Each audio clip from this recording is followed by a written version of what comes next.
Hello and welcome back to Beaglington-On-Sea.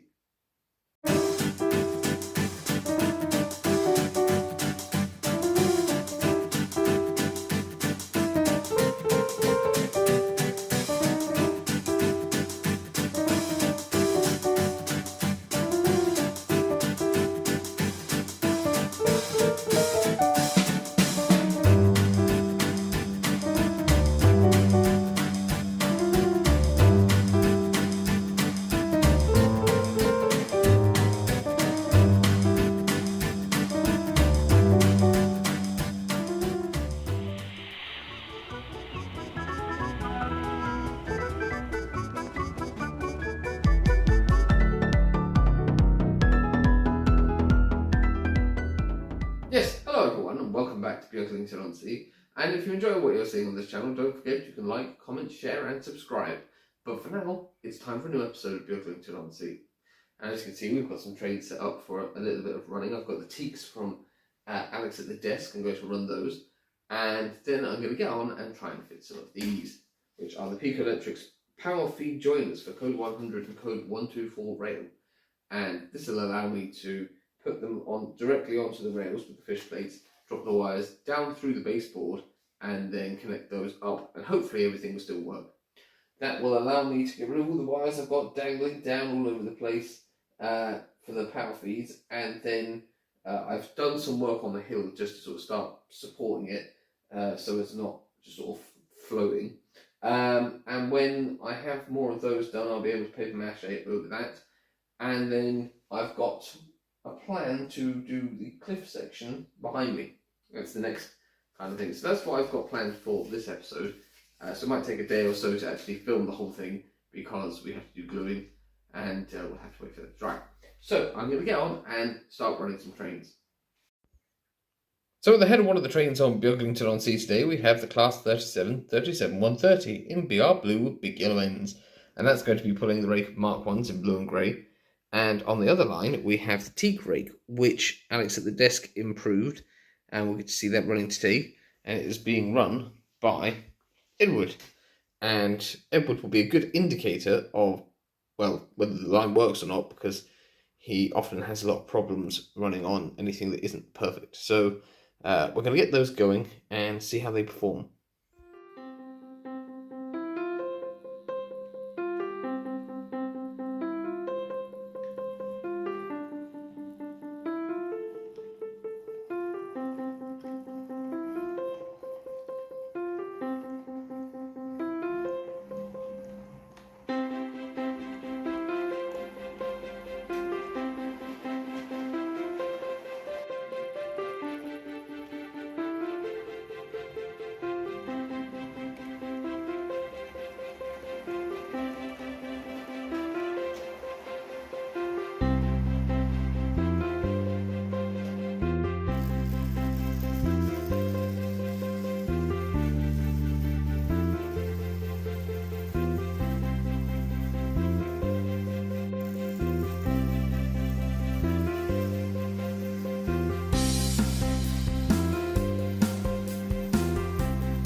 mostly alright. So now I'm going to get on and do some actual work to the railway, I think.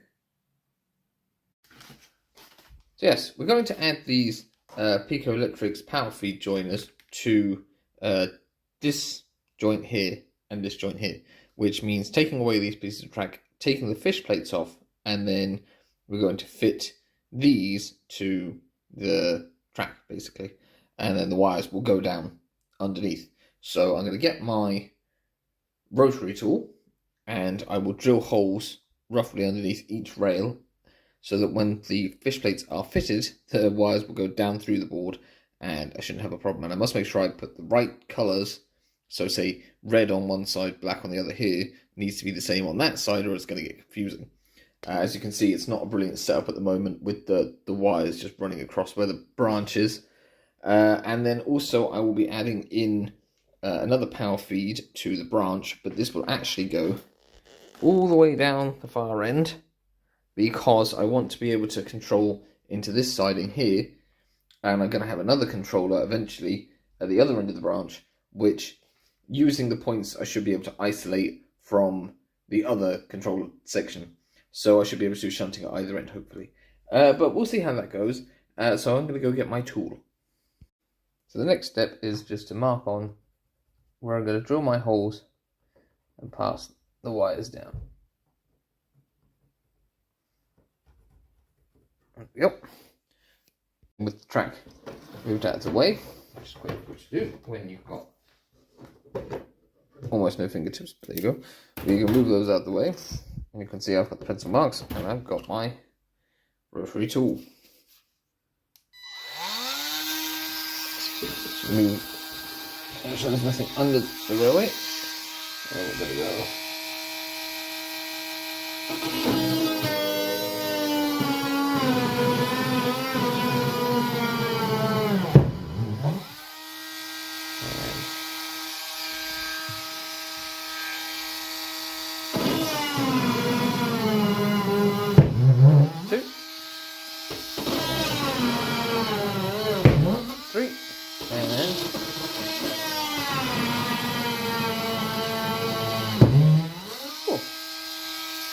Just turn it off, and I'll hoover up those and clean them up, and then we can get on to fitting the fish plates.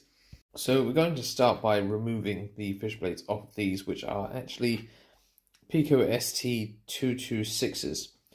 I don't know how easy it's going to be to remove them.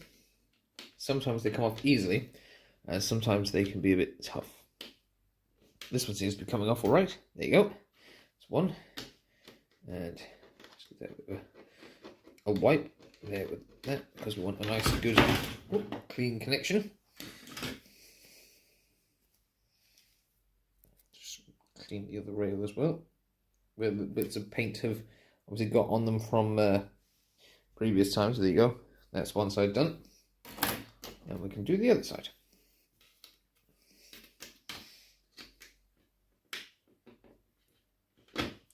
A lot easier to get off than the Hornby ones were. Right, so that's one set done, and I'll just get the other track. So we've got this pair of radius ones here. These are Hornby R609, and yeah, they're both 609. So we'll see how much easier it is to get these ones off than the other ones.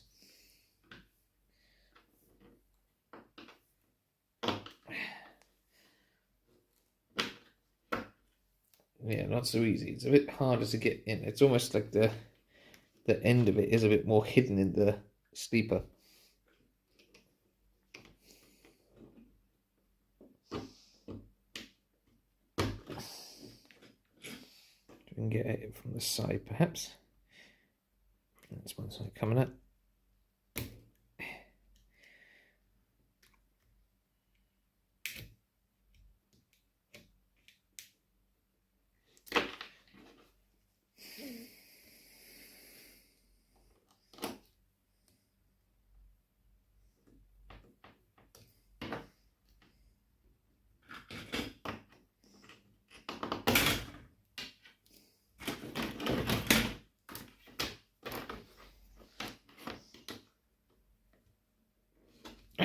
Gotcha.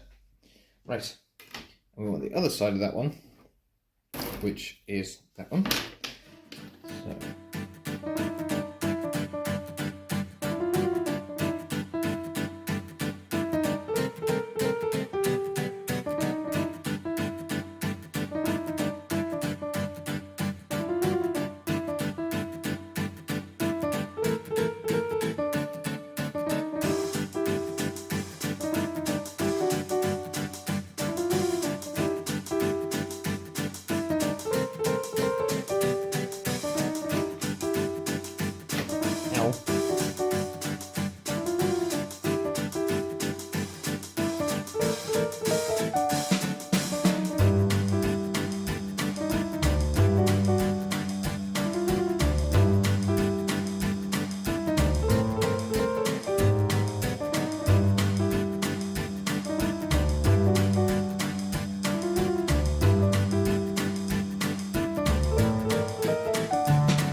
blood. I will put a plaster on, don't worry. I'm not. There we go. That's better. There. Right, so now I can go open the fish plates. So we want 2 reds and we want 2 black. And these come with pre-soldered rails. Pre-soldered fish plates for your rails, and then you've got these bits here which you can use to connect to other sections of wire. So I'll just get that out of the way. So we're going to take our 609s first, and we're going to go for the red at the back, I think. And so this should be fairly easy. I'm just going to slide that on and make sure it's in focus, because it's no good if you can't see. And I said the red was going on the back, so that is that one. I want to get it half on and then attach the other one. Just give it a bit of a wiggle, and then we can go for the black one, and then we can use the other rail hopefully to sandwich them in. So we've got that one there. I probably want to do it there, because you see the wires actually come out the sides of these rather than go straight down. So I'm actually going to make it so the wires come towards the outside of the rail, and we wheel that on. There, right. And now we can add in the other 2 rails, line them up, and push them in. And then we go push, and then we have it. They are now wired up, and that's all we need to do. Same goes for the Peco ones. Now I expect this should probably work easier because the fish plates came off easier. So we want the red again at the back, and that is this side. So that's at the bottom here. And we're going to go and pop that on. There we go. And the black, we're going to pop on the other side, like so.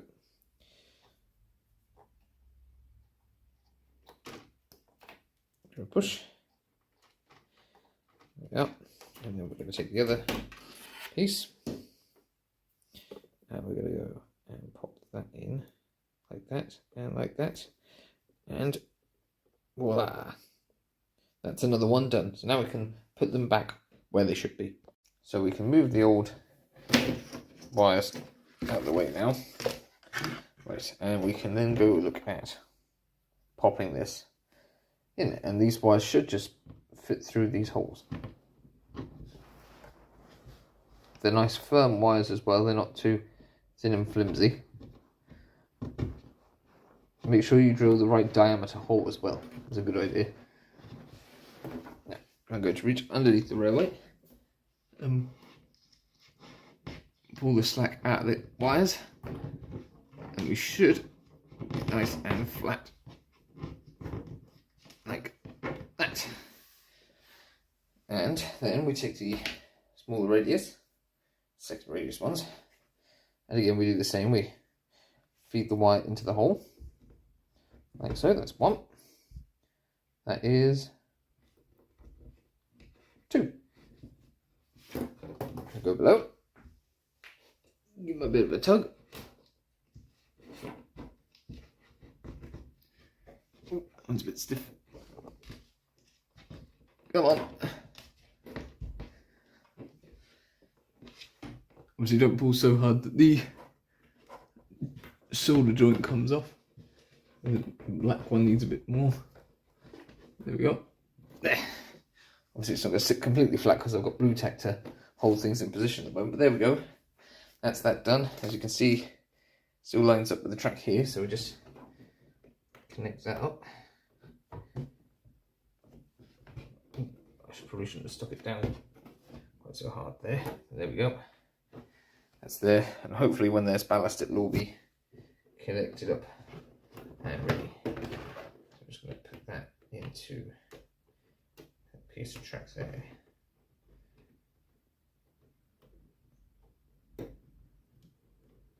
That is joined. They're joined together. Then I'm going to rejoin the other side, which is over here. And now we don't have wires dragging across the branch line.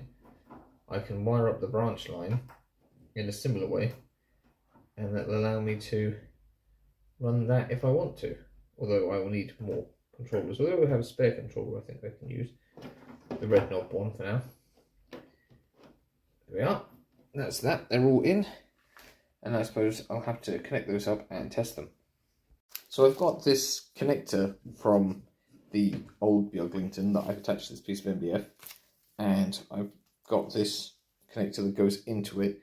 This is how we used to do the route selection on the thing, or rather the controller selection, because the controllers are wired in to here. So basically I'm going to take the end of this wire, which is like this, and I'm going to pop it into one of these little pinchy block things, and then it'll be a lot easier to swap around the cables once I plug the red and black into it, to know which way round is going correctly to the controller, if this works. As you can see, the wires are connected now, and they run along to this, and this thing will plug into here, into there, say, and I'll have this controller side that you can't see because I'm zoomed in. This side will be connected into, say, this side, and yeah, basically you'll be able to choose whether you want, which controller you want to control your line from. So that's the plan anyway. So I'm going to do the same now with the other line. Now obviously I will replace the plain black wire with red and black soon. I have actually got a red and black piece here that I can now connect up to this, so red goes to red, black goes to black. That will be important if I'm running DCC, I think. So that can go in, and so we've got one and we've got two, and now I just need to connect those up to the HM2000. Back and changed it to black and red, and I did all the wiring down there, and then I got to the HM2000 and they go into it the other way around. So the red goes into the black and the black goes into the red, but never mind, because I'm not likely to unplug that much anyways. So now I'm going to test and see whether it actually works. Right, so it's the moment of truth. I've only checked the power just by checking to see with the trains that run it before whether I had the directions set up, not run anything over the actual joints themselves. So I'm going to use the Andrew Barclay Little Barford and the Tipfield Coach, if I get the right controller. Okay, no power. Right.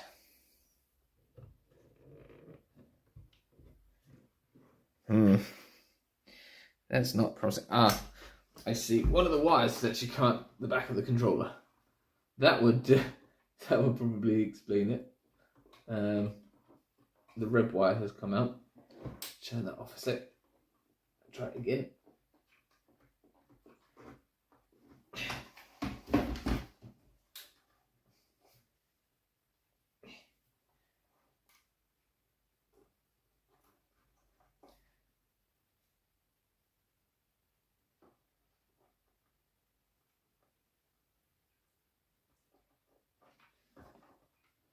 Anything?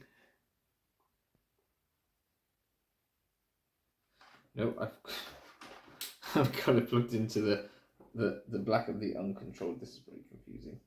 Right now. Haha! Right, okay, so.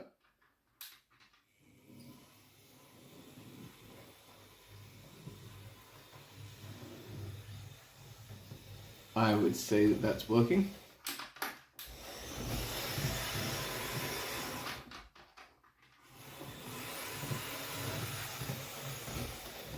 And we can test the outside. And reverse. Right. I'm going to get on and I'm going to go and do the branch line and the back siding part. And I won't film that, I'll just get it done and I'll show you whether it works. Right, well with that done, we now have this line powered and that line powered when plugged into the route selection thing. So what I'm going to do is I'm going to select my routes. So I've got the branch line plugged in and I want to plug in the rear siding, which is this one. You know, I might be off camera, but I'm going to plug that into the HM2000's first knob. And the branch is set up to the second knob. So that means that I should now be able to control this train, or this line, at the back with this controller. So if I can, I don't think the track's probably set up at the back here, but there we go. So we can now run trains all the way along the back and along to the brewery sidings, where they cut out because the tractor connection is not as good. So if I go back over here and give it a nudge, there we go. So then we have a little extra running, control. It's the increased operation, as it were. And now we can control the branch train. We can now run the panny around these B-set coach and send it off down the branch. He says. Oh, it's not on the track. That'd be why. Let's give this a go. Ready? We stop. Change the direction. Change points. Quickly run it back through the loop. Change points. And run it back into the station. Somehow this section is powered like that. Why electric side, I don't understand because that point's closed, but it must be because the rail's touching there. So anyway, but yes, that means we can now run this train down the branch. So I'll just get some footage of that running off down the branch.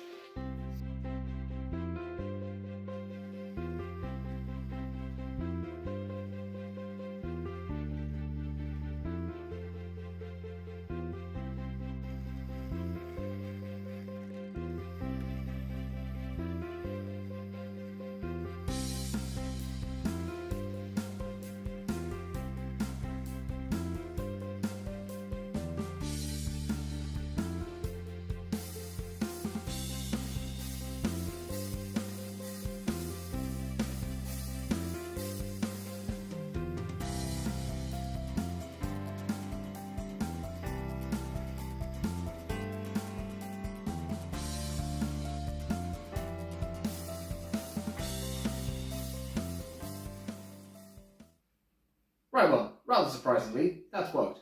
And so I've managed to wire up these lines without having to have power tracks anywhere now, making everything messy and draping over lines. I can now run trains onto the branch, not that that will go anywhere for about a year. But it means now that I'm more ready to get on to jobs like ballasting. Painting the track I'd like to do, but I can't really get a hold of the paint at the moment. So I'm not sure how to do it. Even trying to find a decent brown acrylic paint that sprays, I'm not having much luck. I could brush them, I suppose, if I could find a decent sort of dull brown acrylic. Or I could look in my paint drawer. Although I also have enamel, so I don't think that'll work that well. But that's working. I can hopefully get on now and start on the cliff, the platforms, when I get them and the ballast and all that. And by Christmas, hopefully, we'll have 3 platforms, the start of a cliff, and trains running in and out of Beaglington-On-Sea, actually being able to stop at a station and not just making the passengers walk across the track. So I'm just going to get a bit of footage of these running, and then I think that's it. So we'll get them going. See now, Lord of the Isles is asleep. There we go. And little bastard needs neck closed. That's down, that's done. Something's not right here.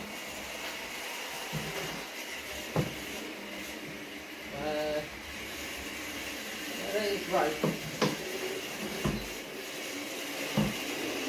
Okay. Okay, it's just the track being silly. Right, let's try that way. Lord of the Isles has stopped solo because of course it has. I always think that the bathroom makes such a strange noise. The motor, it sounds really weird. It's like a sish sort of noise to it.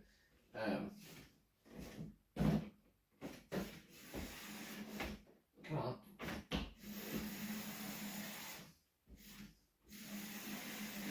I don't know how I'm going to get around all these sort of weird connection issues because nothing looks wrong. I've got blue tack to hold it down to stop those connection issues. It's very strange. But that's working, so I'll get some footage of them running and restart Lord of the Isles.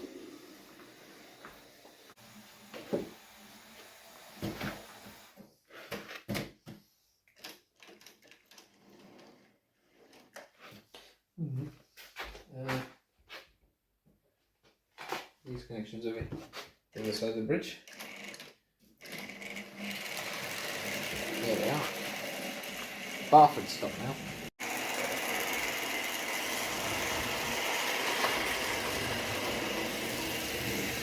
Alright. Let's check that all these connections are good. Yeah, it's running now.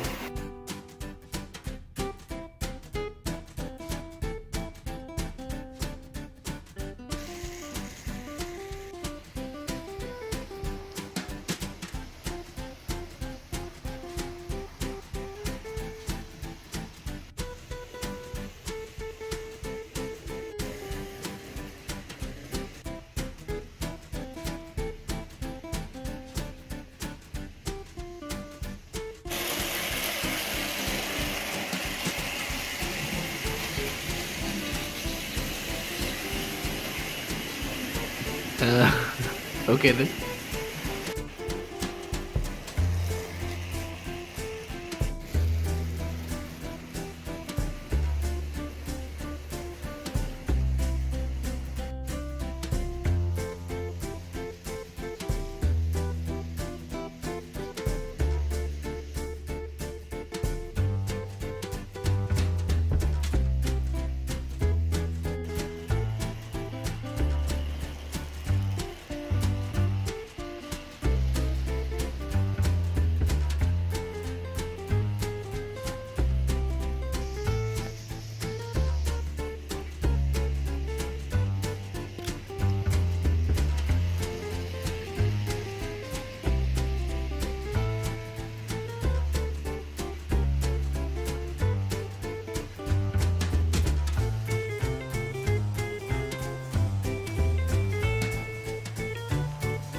Right, well, evidently there are still some connection issues. This particular section here, I have to keep bodging. I'm just going to stop the trains there because this fish plate connection I think is a bit dodgy. So I'm not sure what to do about that at the moment. Like I said, I've held it down with blue tack. It doesn't help that there's a slight rise just here. It's just not level there, which is causing a few issues. Other than that, the outside line, all of the others, has been going around ever since I stuck it over there, has been working fine. So that's where I'm going to leave this episode. At least the wiring, complicated bit's done now. I'll have to get a bigger drill bit for if I want to use the scale lighting. I don't know if I'm going to reuse that because I've still got some, or if I'm going to use a different form of lighting when it comes to lighting the eye out. But yeah, that's a big thing out of the way now.